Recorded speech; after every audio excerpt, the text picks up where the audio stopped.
Hello friends, आज हम इस वीडियो में डिस्कस करेंगे कार्डियक साइकिल के बारे में। आज हम देखते हैं क्या होता है द कार्डियक साइकिल। सबसे पहला इंट्रोडक्शन देखते हैं हम। The cardiac cycle refers to all of the events that occur from the beginning of one heart beat to the beginning of next heart beat. हमारा जो कार्डियक साइकिल होता है, cardiac cycle का मतलब होता है हमारे वो इवेंट्स जो कि एक हार्ट बीट की स्टार्टिंग से दूसरी हार्ट बीट की स्टार्टिंग के बीच में होते हैं। उन इवेंट्स को हम कार्डियक साइकिल बोलते हैं। ठीक है। During each cycle heart contracts known as systole and then relaxes known as diastole. Students, ये जो पॉइंट है उसको नोट डाउन कर लीजिए, अच्छे से समझ लीजिए कि हमारा जब कॉन्ट्रैक्शन होता है हार्ट का उसे हम सिस्टोल बोलते हैं, और जब रिलैक्सेशन होता है उसे हम डायस्टोल बोलते हैं। ठीक है। उसके बाद हम आगे देखते हैं अगला हमारे इसके फेजेस।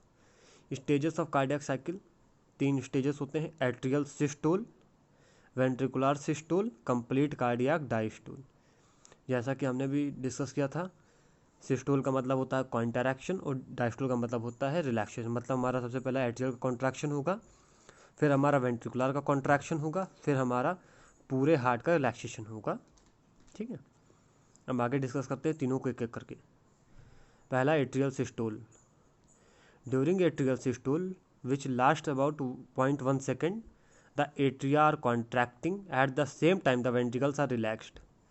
एट्रियल सिस्टोल का मतलब होता है हमारा यहाँ पे एट्रिया जो होंगे, एट्रियम होते हैं, राइट और लेफ्ट दोनों कॉन्ट्रैक्ट करेंगे और वेंट्रिकल्स हमारे रिलैक्स करेंगे।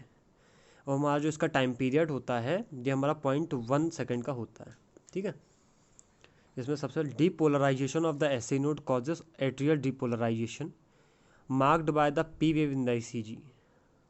हमारा जो एसए नोड होता है, जो हमने आपने पढ़ा होगा, एसए नोड हमारा जो कंडक्टिंग सिस्टम ऑफ हार्ट होता है उसमें एसए नोड सबसे पहले जो इम्पल्स जनरेट करता है, जो कि हमारा एट्रियल डिपोलराइजेशन को कॉज करते हैं। मतलब एसए नोड जो इम्पल्स ट्रांसमिट करेगा उसकी वजह से एट्रिया का कॉन्ट्रैक्शन होगा, जिसे हम एट्रियल सिस्टोल या एट्रियल डिपोलराइजेशन की वजह से एट्रियल सिस्टोल होगा। ठीक है।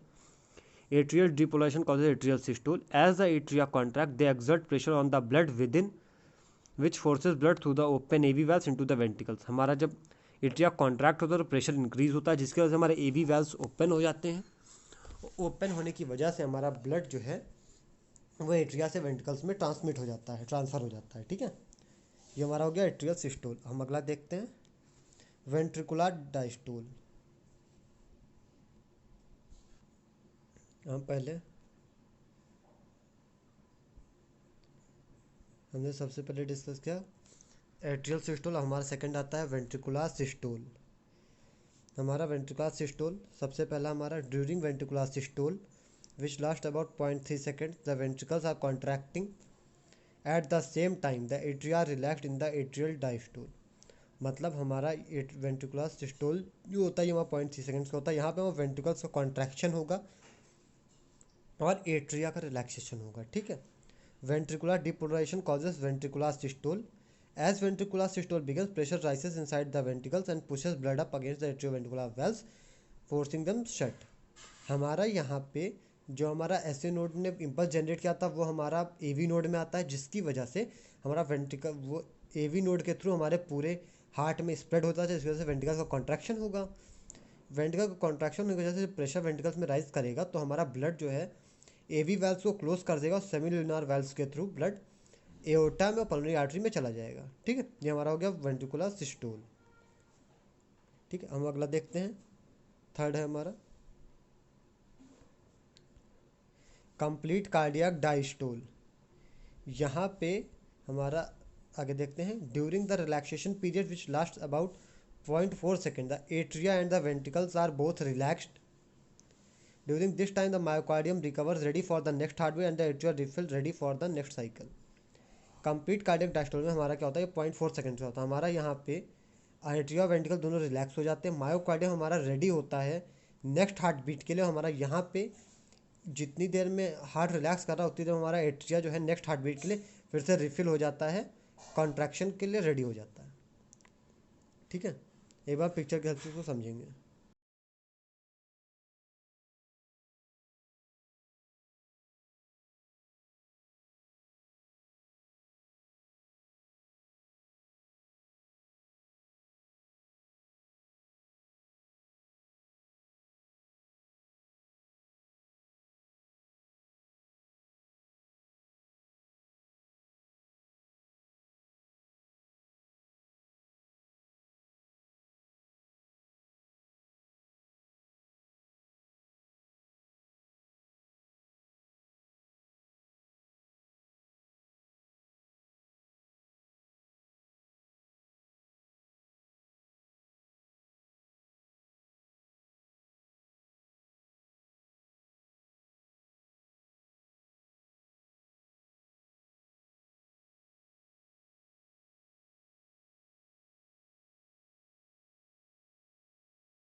जैसे बच्चे हम देख सकते हैं, सबसे पहले हमारा एट्रियल सिस्टोल होगा, जिसमें हमारा ब्लड जो है एट्रिया से वेंट्रिकल में आएगा।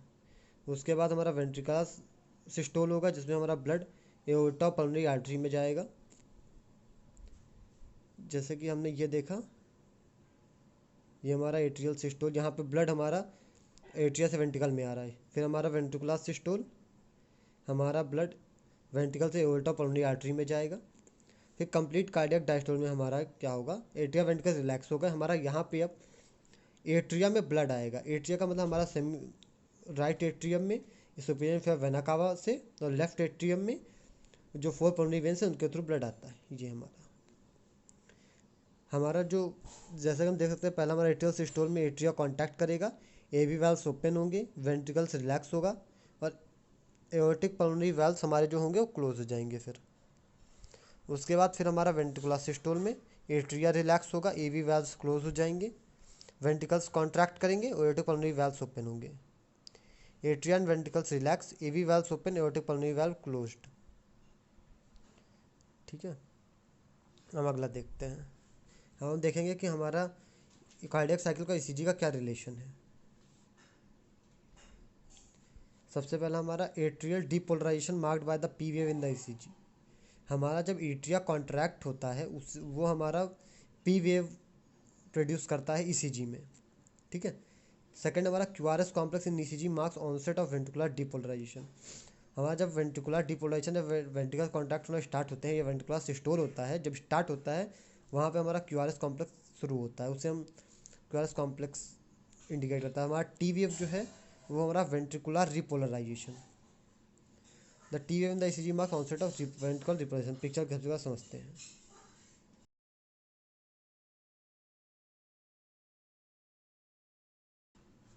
जैसे इस पिक्चर में देख सकते हैं, सबसे पहले हमारा एट्रियल सिस्टोल बिगन्स हुआ तो पी वेव आया।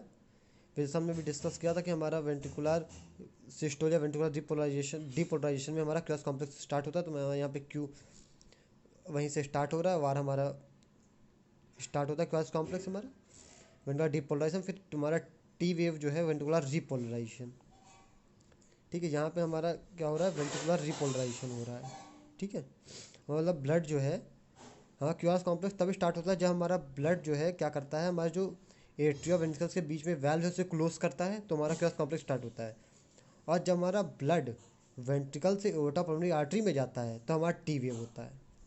ठीक है, इसलिए हम इसे बोलते हैं P Q R S T. हमारी जो ईसीजी है इसमें ऐसे होता है, पी वेव जब हमारा एट्रिया कॉन्टैक्ट करेगा, क्यूआरएस कॉम्प्लेक्स में हमारा क्यूआरएस कॉम्प्लेक्स तब स्टार्ट होता है जब हमारा वेंट्रिकल्स जो है इतनी प्रेशर इंक्रीज करके वैल्व्स जो है एट्रिया वेंट्रिकल्स बीच उन्हें क्लोज कर देता है।